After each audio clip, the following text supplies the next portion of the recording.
Hello and good evening everyone. আপোনালোক নিশ্চয় ভালে আছে মই কিন্তু আজি ভালে নাই মোৰ দিনটো আজি বৰ ভালে নগল বাৰু অকমান মনচন বেয়া লাগি আছিল তাৰ পিছত সন্ধিয়া লগা সময় ঘৰলৈ গৈছিলো দিনটো তাৰ পিছত আহি সন্ধিয়া লগা সময়ত ভুক লাগিছিল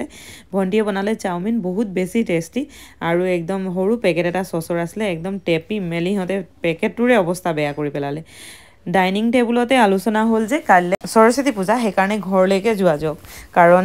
ৰাতিপুৱাই গৈ ঠাণ্ডাত আকৌ ঘূৰি আহিব লাগিব তাতকে ৰাতিয়ে ঠাণ্ডা খাই খাই অকমান যাও বুলি উলাইছো ৰেডি হৈছো কাপোৰ বিচাৰি আছো আপোনালোকৰ এনে অৱস্থা হয়নে কোবালৈ যাবলৈ হলে কাপোৰ বিচাৰি নোপোৱা মোৰ কিন্তু এনেকুৱা অৱস্থা প্ৰায়ে হয় বিচাৰিবলৈ বা পিন্ধিবলৈ কাপোৰ বিচাৰিয়ে নাপাও কিন্তু জাপাৰ সময়ত ধুৱাৰ সময়ত বহুত বেছি কাপোৰ উলাই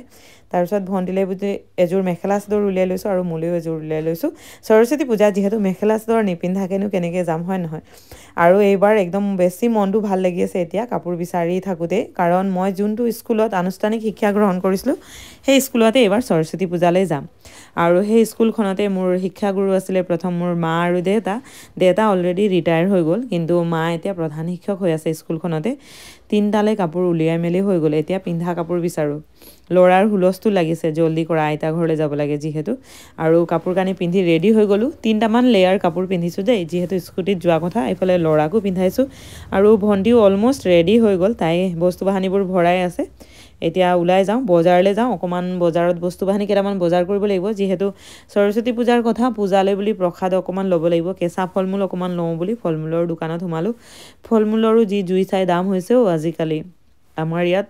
ফলমূল প্ৰায় পোৱা যায় কিন্তু দাম বহুত বেছি হয় আৰু একেবাৰে ফ্ৰেছ নাপায় সেই কাৰণে বাছি বাছি ল'ব লগিয়া হয় তাৰ পিছত ৰেশন দোকানলৈ গলো গৈ মেলি অকমান মাখনা বিচাৰিবলৈ গৈছিলো আৰু লগতে বুট মগু অলপো লৈ লৈছো প্ৰসাদৰ কাৰণে মাখনাও বিচাৰি পালো মই জানো মানে শুনিছো বহুতৰ মুখত আৰু প্ৰায়ে মই চেষ্টাও কৰো বাৰু লক্ষী বা সৰস্বতী পূজাত হেনো পায়স বনালে মাখনা দি বনাব লাগে মানে লক্ষী ভগৱানে বা সৰস্বতী ভগৱানে হেনো মাখনাৰ ভোগ বহুত বেছি ভাল পায় হেতু কাৰণে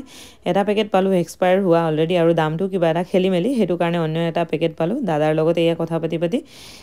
ললো হৈ গল মাখনাও তাৰ পিছত মায়ে ফোন কৰিছিল নহয় মাক বুলি অকমান চাউল লাগে সেইকাৰণে চাউল ভাল চাউল অকন বিচাৰি আছো লাষ্টত চাউলো পোৱা গল বাৰু কিন্তু নিয়াৰহে অকমান সমস্যা হ'ব যেন পাইছো কাৰণ বহুত দূৰ যাব লাগিব এফালে স্কুটিত তিনটা মানুহ আৰু লগতে চাউল অলপো লৈ যাব লাগিব মায়ে কৈছে প্ৰায় 10 কেজি মান চাউল লৈ আহিবিচোন বজাৰ সমাৰ কৰি মেলি হৈ গল হেয়া উলাই গলো আৰু মেন একদম ঘৰৰ ওচৰলৈ যোনটো ৰাস্তাত হুমাই যায় দলং পুৱাৰ আগে আগে সেই ৰাস্তাটো অকমান বেয়া সেই কাৰণে ইহত দুটাক নমাই লৈছো আৰু মই স্কুটিখন অকলে নামি গৈছো লগত আৰু এইফালে ভন্টি খুচকাৰি আছে হিহত দুটাৰ ধেমালি এনি টাইম নুগুছেই মানে মাহিয়েক আৰু ভাগিনীয়েক হৈ পুৰা উৎপাত কৰি থাকে একদম আন্ধাৰ দেখি পাইছে চাগে এইখিনি আৰু এইফালে দেখিলে না আকৌ ঘৰৰ ওচৰলৈ গৈ আকৌ নমাই দিলো ইহঁতক এই আগফালে চাউল পিছফালে দুটাকে মানুহ ভয়ো লাগে বাৰু দিয়কচোন নিজে অকলে থাকিলে একো এটা নহয় কিন্তু ভন্টি আছে লগত আৰু লৰাটো আছে সেই কাৰণে ইহঁতক নমাই মই অকলে এনেকে স্কুটিখন লৈ গৈ অকমান আগলৈ গৈ ৰম আকৌ ইহঁতে আহিলে আকৌ উঠাই মেলি লৈ যাম হেনেকে গৈ আছো দেই টোটাল ৰাস্তাত দুইবাৰ ইহঁতক নমাইছো আকৌ দুইবাৰ উঠাইছো ঘৰ গৈ পালো লগে লগে দেতাই জুই জ্বলাই দিলে একদম ঠাণ্ডা লাগি আছিল জুই জ্বলাই দেতাৰ লগত এয়া ভন্টি মই লেকচাৰ মাৰি বহি আছো আৰু ভন্টিয়েও গৈ পায় ৰৈ নাথাকিলে কাৰণ প্ৰসাদখিনি তিয়াই নথলে আকৌ ৰাতিপুৱালে দিগদাৰ হ'ব নহয় এয়া ভন্টিয়ে ধুনীয়াকে প্ৰসাদখিনি তিয়াই দিলে তাৰ পিছত দেতাই গাখীৰ গৰম কৰিবলৈ বহাইছে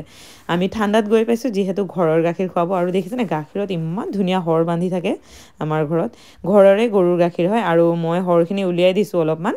আৰু হৰ উলিয়াই মায়ে এনেকে জমা কৰি থৈ লাষ্টত সেই হৰখিনিৰে ঘি বনায় কেতিয়াবা যদি মই সুবিধা পাওঁ পিছত আপোনালোকক এই হৰখিনিয়ে কেনেকে ঘি বনায় সেই প্ৰসেসটো একদম ধুনীয়াকে দেখাম দেতাই এতিয়া গিলাসত এক গিলাস দুইজনীকে গাখীৰ খাবলৈ দিছে দেই পোৱালিটোকো খাবলৈ কৈছিলে লৰাক নেখায়হি পানীহে খাই বোলে তাৰ সময় নাই গাখীৰ খাবলৈ এনেকে আজিৰ ভিডিঅ'টোত ইয়াতে লৈছো বিদায় আকৌ লগ পাম